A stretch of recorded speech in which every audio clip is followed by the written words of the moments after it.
I will say, I do feel that Cat's Eye as OT6 is something that could be unstoppable if people just could sit down and think this through. But I can't help but feeling everything feels so jaded. Like I'm looking at the girls' interviews and them promoting stuff. They look so exhausted and worn out and like they have been crying, but they're trying to just push through. I don't like feeling in limbo like this. It feels like they got us just dangling over a cliff. And I'm just like, cut the cord, girl. If you gonna drop us, just do that. I would love some type of resolve. The girls as a 5-piece, no doubt, are assassins in their field. It's very clear Laura can sing up and down a scale. It's very clear that all 5 of them girls can dance and be so in sync and they can wear the crazy cool costumes. But do they possess the natural allure to maintain the brand that Manol's Capital has laid the groundwork for? From how I know how the industry works, especially at management agencies like such, there's always only a few particular individuals that are calling the shots and running the show. I don't understand why they continue to align with such terrible public relations practices.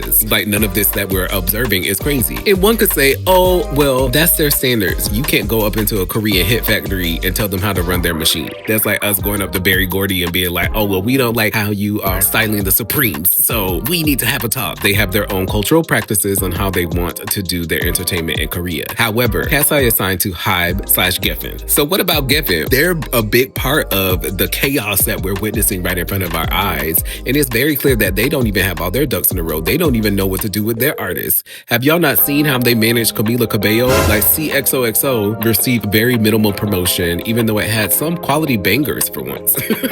Hold on, let me stop. There is so much potential with the Cat's Eye brand, but they're trying to utilize and validate all of this negative press as like record-breaking engagement because they're all up in the Google searches and stuff like that, and they don't look at engagement as like positive or negative. They just remove the emotion from it and look at these numbers, and they're like, we haven't seen that many views on a YouTube video. But in my opinion, I don't feel like all press is good press. Sometimes the negative stuff needs to be talked about or it needs to be addressed. And furthermore, the reason why the engagement is so high is because everybody wants to talk about the nonsense that we are observing, the fact that Manol is absent, and the fact that nobody wants to talk about the elephant in the room. It's not because there's some big spectacle of splendor that everyone is enjoying like the Gap campaign was. You have the sauce in the palm of your hand and you're letting it slip through your fingers like sand. They could have at least given us like a sit-down talk. They had that weird-ass reunion thing on Netflix. They could at least did a little YouTube video, a heart-to-heart message, something that's filled with a little bit more candor, but it's very clear that they love to thrive off of the drama. The way they even marketed Dream Academy on Netflix